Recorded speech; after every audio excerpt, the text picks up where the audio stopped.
Vous courez régulièrement mais vous avez l'impression de stagner, vous ressentez des douleurs après vos sorties ou peut-être cherchez-vous simplement à optimiser votre technique pour gagner en efficacité.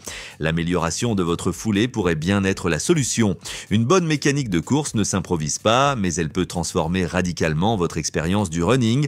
Cela permet une réduction significative du risque de blessure, un gain d'efficacité énergétique, donc moins d'efforts pour une même vitesse, une amélioration des performances sur toute distance, un confort accru sur les longues sorties et une sensation de légèreté pendant l'effort.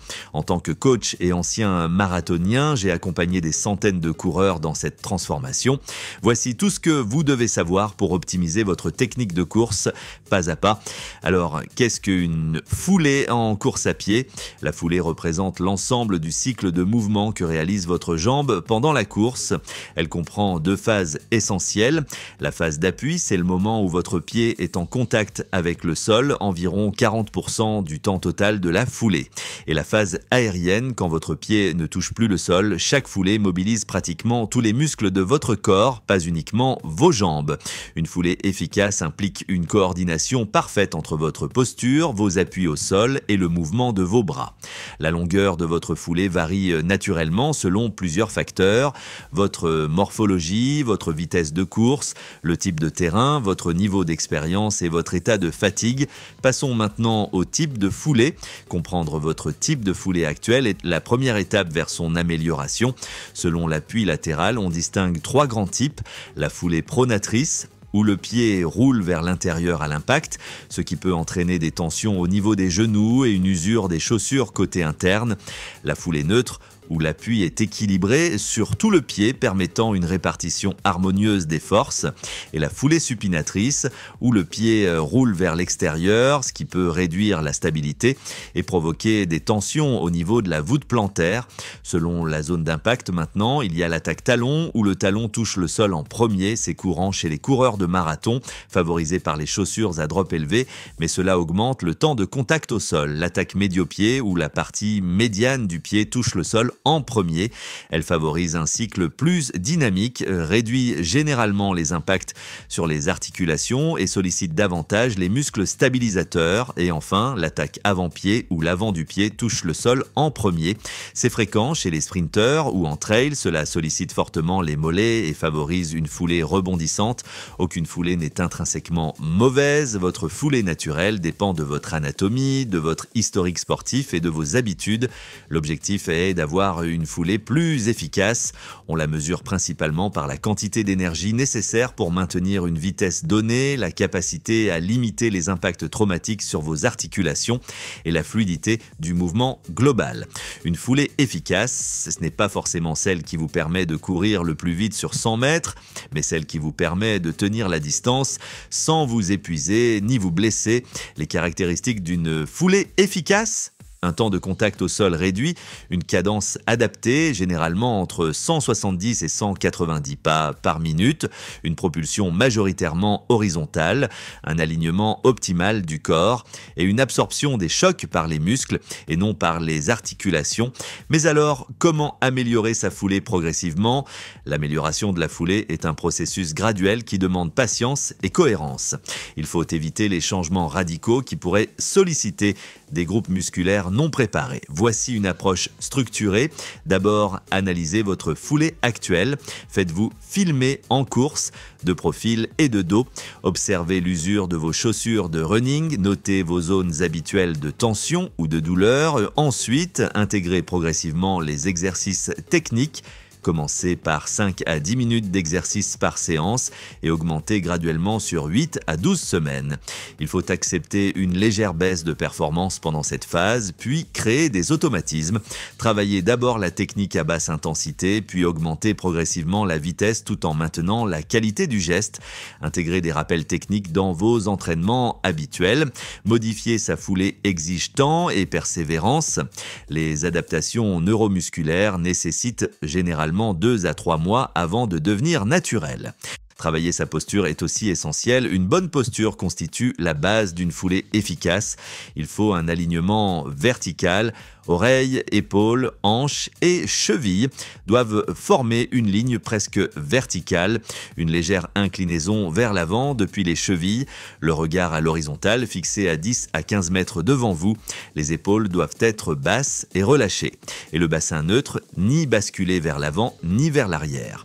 Un exercice pratique. Tenez-vous debout contre un mur, talons, fessiers, omoplate et tête en contact avec la paroi. Mémorisez cette position, puis reproduisez-la en vous éloignant du mur. Cette posture optimale favorise une foulée équilibrée.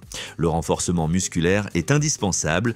Une foulée efficace exige un corps robuste. Les zones clés à renforcer sont le centre du corps, le corps avec les muscles profonds abdominaux, les lombaires et les muscles de la hanche. Ces muscles stabilisent votre pelvis pendant la course. Il faut aussi renforcer la chaîne postérieure, mollets, ischio-jambiers, fessiers.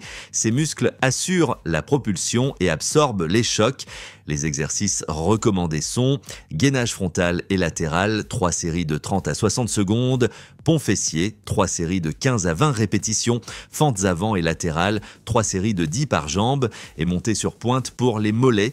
Il faut intégrer 2 à 3 séances hebdomadaires de 15 à 20 minutes dans votre plan d'entraînement pour voir des résultats. La cadence est aussi un facteur déterminant. Une cadence trop lente favorise une attaque talon prononcée et une foulée trop longue. Comptez vos pas pendant 30 secondes, puis multipliez par 2, visez progressivement 170 à 190 pas par minute. Utilisez un métronome ou des playlists spécifiques Running Cadence. Pour augmenter votre cadence, raccourcissez légèrement votre foulée. Imaginez que vous courez sur des braises chaudes. Focalisez-vous sur la fréquence plutôt que sur l'amplitude. Voici quelques exercices techniques spécifiques. Skipping haut, course jambes tendues, foulée bondissante, talons-fesses. Intégrez ces exercices en échauffement ou lors de séances techniques. La position des bras est fondamentale.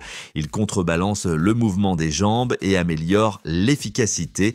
Coude fléchi à environ 90 degrés.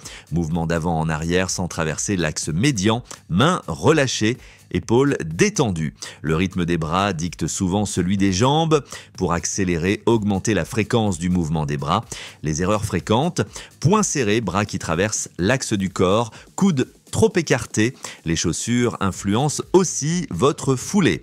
Le drop, c'est-à-dire la différence de hauteur entre le talon et l'avant du pied, est un facteur clé. Drop élevé entre 8 et 12 mm favorise l'attaque talon. Drop intermédiaire entre 4 et 8 mm convient à la plupart des coureurs. Drop faible entre 0 et 4 mm encourage l'attaque médio ou avant-pied. Si vous souhaitez modifier votre foulée, ne changez pas radicalement de type de chaussure. Réduisez le drop par palier de 2 à 4 mm. Diminuez votre kilométrage de 30 à 50% lors des premières semaines d'adaptation.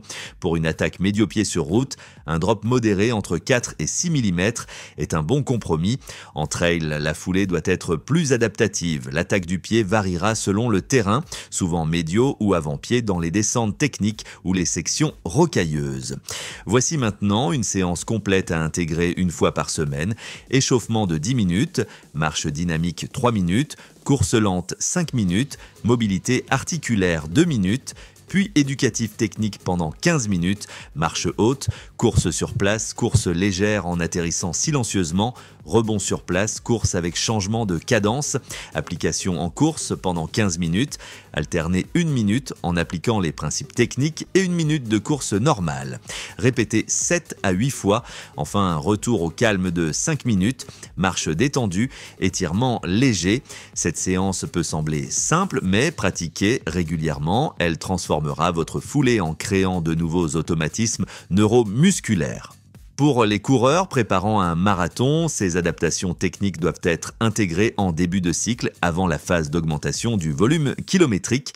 Et comment savoir si votre foulée s'améliore? Vous ferez moins de bruit à l'impact, vous ressentirez une sensation de légèreté accrue, une récupération plus rapide après les longues sorties, une diminution des douleurs post-entraînement et vous serez capable de maintenir une bonne technique même en fin d'effort. L'amélioration de votre foulée est un investissement qui portera ses fruits sur toutes vos courses. Du 10 km au marathon en passant par les terrains variés du trail, faites-vous filmer à intervalles réguliers pour observer objectivement vos progrès.